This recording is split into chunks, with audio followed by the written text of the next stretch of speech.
Picture a sun-scorched plantation, where the air hums with tension and a desperate deal is struck. A muscular slave, Kofi, gazes into the eyes of Clara, the plantation owner's daughter, and whispers, "Give me a son, and I will grant you freedom."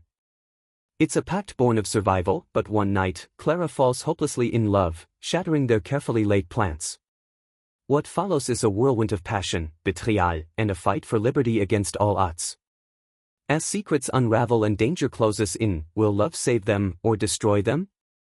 Join me to uncover this heart-pounding tale of SA. If this story grips your soul, smash that subscribe button and hit the bell for more.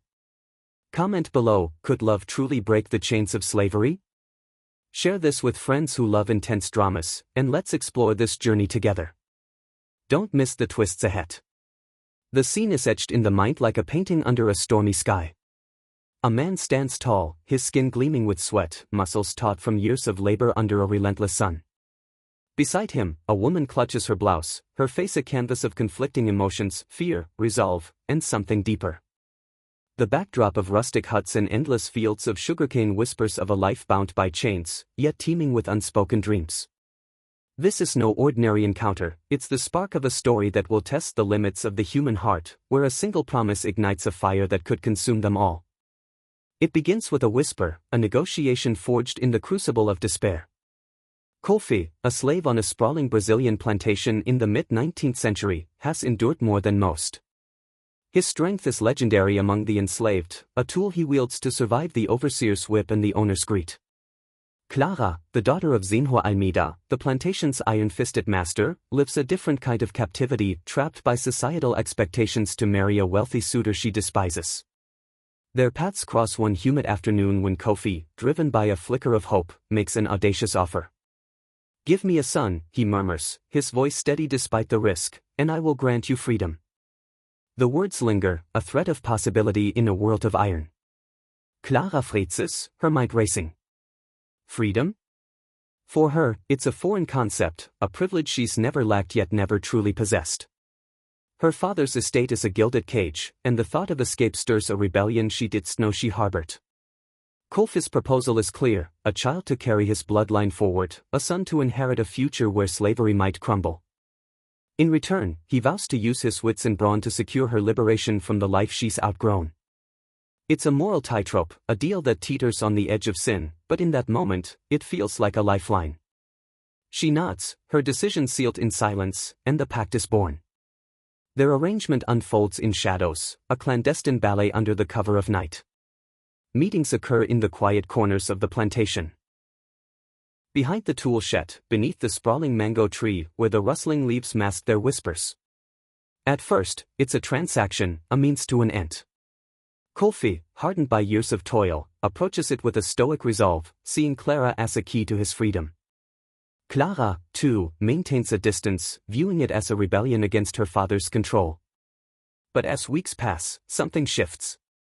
Kofi notices the way Clara's eyes soften when she speaks of a life beyond the fields. Clara, in turn, sees a fire in Kofi's gaze, a spirit unbroken by chains. The physical act of their agreement becomes a bridge, a connection neither anticipated. Then comes the turning point. One night, as the moon casts a silver veil over the sugarcane, Clara realizes her heart has betrayed her. She's fallen for Kofi not as a partner in a deal, but as a man whose resilience mirrors her own buried dreams. The realization crashes over her like a wave, leaving her breathless. She watches him work the next day, his every movement a testament to his endurance, and feels a pang of guilt. This was supposed to be strategic, a cold calculation, yet love has woven a web she can't escape. Kofi, too, feels the change. His guarded demeanor falters, and in his eyes, she sees a reflection of her own longing, a dangerous complication in their fragile plan. The plantation, however, offers no sanctuary for such emotions. Zenho Almeida, a man whose wealth is built on the suffering of others, begins to sense a disturbance. Clara's distracted air, her late-night absences, and the subtle glow in her cheeks raise his suspicions. The overseers, ever loyal to his whims, tighten their watch, their eyes lingering on Kofi with growing mistrust. The stakes rise if their affair is uncovered, Kofi faces death, and Clara, disgrace or worse. Yet the pull between them grows stronger. They steal moments where they can, each touch a defiance of the world that seeks to keep them apart, each kiss a promise of a future they dare to imagine. Months slip by, and Clara's body begins to betray their secret. A slight swell in her belly, a weariness she can't hide, the signs are there. When she confirms her pregnancy, a torrent of emotions floods her, joy at the life within, dread at the peril it brings. This child is the key to Kofi's freedom, the proof of their pact, but it also binds her to a destiny she hadn't foreseen. She dreams of a life with him, raising their son in a place where chains are a memory. But reality intrudes, Zinhua Almeida's scrutiny sharpens, and whispers among the slaves hint that their plan is no longer safe. The tension crescendos one stormy evening. Clara, unable to conceal her condition much longer, confides in Kofi. They hatch a daring escape. She will feign illness to buy time, while Kofi rallies a small group of enslaved men to flee with her to the forest, where abolitionist allies wait. The night is set. Under the cover of a raging tempest, they will make their break. But fate intervenes with a cruel twist. The storm arrives early, a violent chaos that upends their plans. In the confusion, the overseers uncover the plot. A brutal confrontation erupts, and Kofi fights with a ferocity born of desperation. Clara watches, helpless, as he's overwhelmed, his body beaten into submission. The overseers drag him away, his cries swallowed by the wind, leaving her alone with the child kicking within. Days blur into a haze of grief. Clara is confined to her room, her father's rage a constant shadow. She learns Kofi has been sold to a distant plantation, his fate uncertain. The betrayal cuts deep. She had trusted him to protect her, to honor his promise. Yet a part of her grasps the impossibility of their situation. Love, it seems, cannot shatter the iron grip of slavery. Her pregnancy advances, and with it, a steely resolve takes root. She will raise this child, her son, as a living testament to Kofi's spirit, and one day, she will find him again. Years later, a spark of hope ignites.